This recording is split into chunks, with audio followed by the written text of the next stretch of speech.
My name is Bryce Cooper. I'm an 18-year-old knight, a loyal knight of Crystaltide Army and personal knight and servant to Princess Cyndieth Dop Holland. While my life nowadays is filled with the honor of protecting the princess, it hadn't always been. My life started off on the rougher side. My father ran out on my mother before I was born, and then I had 4 short years with her until she was kidnapped and killed by bandits. After that, I grew up in the slums as an orphan. I spent most of my days hiding from those bigger and stronger than me, doing whatever I could to survive, which usually meant stealing food.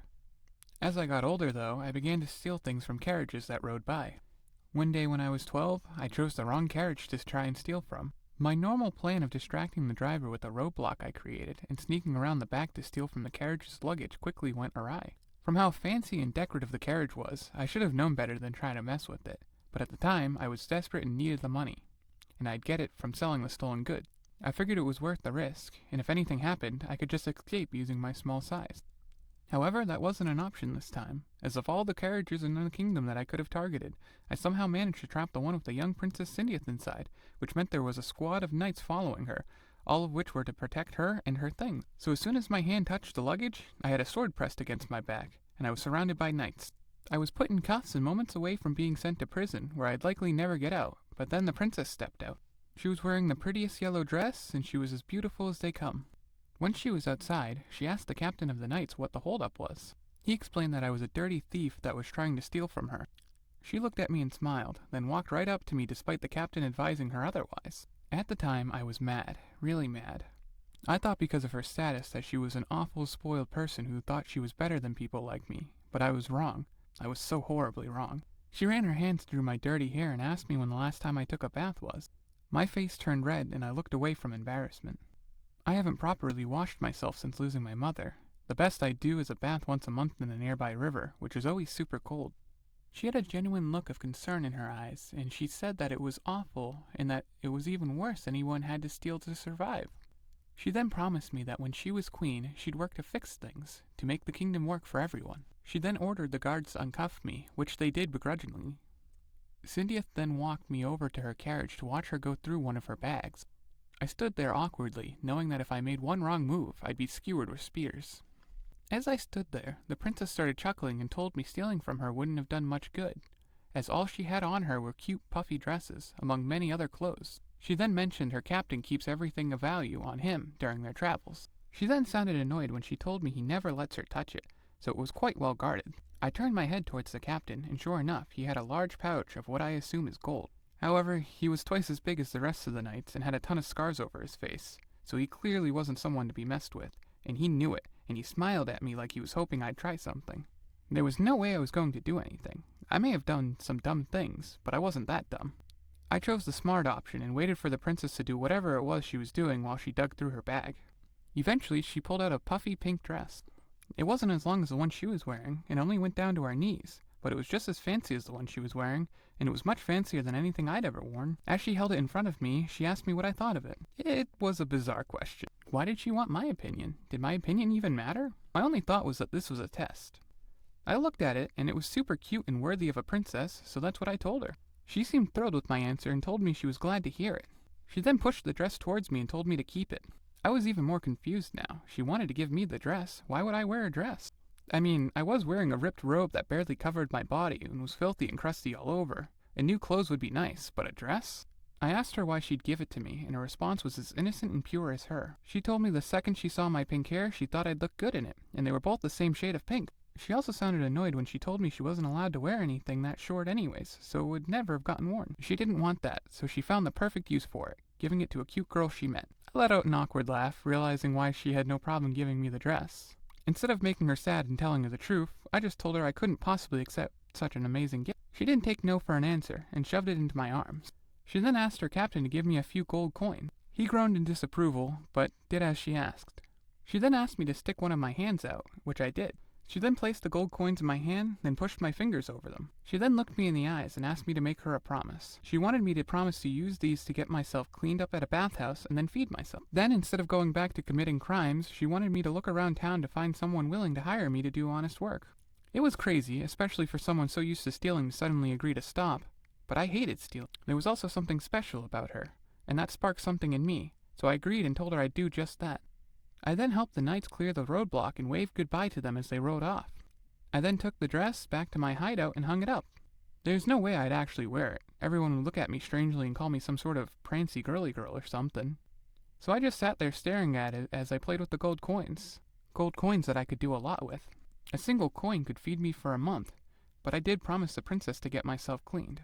So I stashed one of the gold coins and went to the bathhouse. The owner tried to shoo me off with a broom, but while being attacked, I managed to tell him I was a paying customer. He rolled his eyes, called me a liar, and then hit me with the broom again.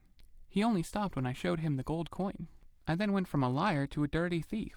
To his credit, I was a dirty thief, but he didn't know that, and I've never stolen from him. I tried to tell him about the princess and how she gave it to me, but of course he didn't believe me. He kept hitting me with the broom and told me to tell the truth or he'd call the guards. So I actually lied and told him I found it floating in the sewers. He believed that because, well, I did smell like I was playing around in the sewers. I didn't even notice it, but now that I think about it, the princess would have, and she didn't say a word or even make a face. Perhaps her nose doesn't work, or she's truly just that kind. The owner of the bathhouse stopped hitting me and took the gold coin. He then said since I was young and without a parent, there was a private smaller bathtub I could use. That way I'd have some privacy, which was fine by me. The owner handed me a towel and told me to leave my ripped up robe on the table, and he'd clean it. I thanked him, changed, and got into the bath. It was amazing. It was so warm and relaxing, it was almost magical, which it might actually be. Either way, it was much better than a cold river. That was for sure. My body felt like it was in heaven, and I felt old injuries healing a bit, and I watched as some of my scars vanished. I even got to watch as layers of dirt which have built up over years were all washed off. The best part about all of this was that I got to use soap. For the first time in my life, I smelled like flowers and not a dead possum spewing sewage water. When I got out, my hair was softer, my skin was smoother, and I looked like a whole new person. I looked so good just doing it once, so no wonder why the princess was so beautiful. Once I was done and covered myself with a towel, the bathhouse owner came back with my clothes in a coin pouch, which he told me was my change. I thanked him, and once I was dry, I picked up my robe to put it on. I was surprised to find how clean it was, and that he had sewn the holes closed for me. I put it on, then slipped the coin pouch, which had about 95 silver in it and was quite heavy, into the inner pocket. I then left, heading into the market, picking up some bread, water, and some potatoes. Then, with 85 silver, I head back to my lair. That night I slept amazingly for the first time in a long time.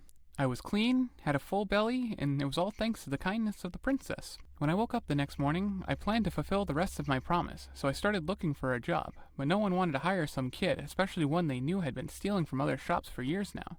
I couldn't make it work here, so I went back to my lair and packed my things. The best I could do was use 50 silver to leave the kingdom, go somewhere I could work on a farm, somewhere they didn't know me. As I finished packing, I looked up at the dress the princess gave me. Suddenly, I saw her before me, with that promise to make the kingdom better when she was queen. That would be truly amazing, but it would be hard work to do alone. She didn't need to do it alone, though. Those that believed in her could be by her side, back her up, and protect her while she worked to make that a reality. I had no idea why, but I knew that had to be me. I had to help her. I removed my robes and put on the dress she gave me, even though it was embarrassing to wear. I then left everything I owned, except for the coins, behind as I ran to the castle. I tried to get in, but the guards outside kept me from doing so, and they didn't believe I knew the princess.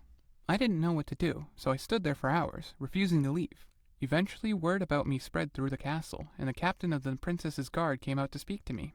In a deep, stern voice, he told me the princess wouldn't be giving me any more money. He then suggested I leave before I get arrested.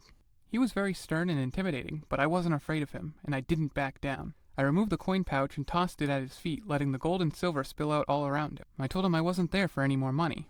He seemed surprised and asked me what else I could possibly want. I stood firm, locked eyes with him, and loudly proclaimed that I wanted to swear my loyalty to the princess, to become her knight, to fight for the future she desires to create. Finished by saying I'd do so no matter what, even at the cost of my own life. The captain's face went back to its stern, normal look, yet I had the feeling he was impressed. He then stepped out of the way to reveal Princess Cyndieth behind him. She had her hands held together, and she looked like she was about to cry, yet she was smiling.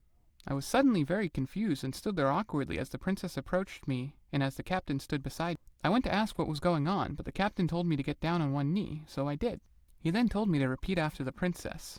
My eyes lit up as I realized what was happening. I was taking the knight's oath. I was actually swearing myself to the princess. From that day forward, I'd be a knight. Well, actually, I was a squire under Sir Bentley. I trained under him every day, and he sure was tough, but in the end, he sculpted me into one of the finest and strongest knights in the kingdom. Now, as a knight myself, I serve the princess directly. Anywhere she goes, I go, or if she requests, I shall complete any task, no matter how long or how far across our world it may take me. Hello there. Did you like the video? If you did, leave a like or even a comment. Comments are great and I love chatting with you. Anyway, check out my Patreon and DeviantArt pages if you haven't already. Both support my work and it would mean a lot to me if you check them out. Well, that's it. Thanks for listening. I hope you all have the best day ever.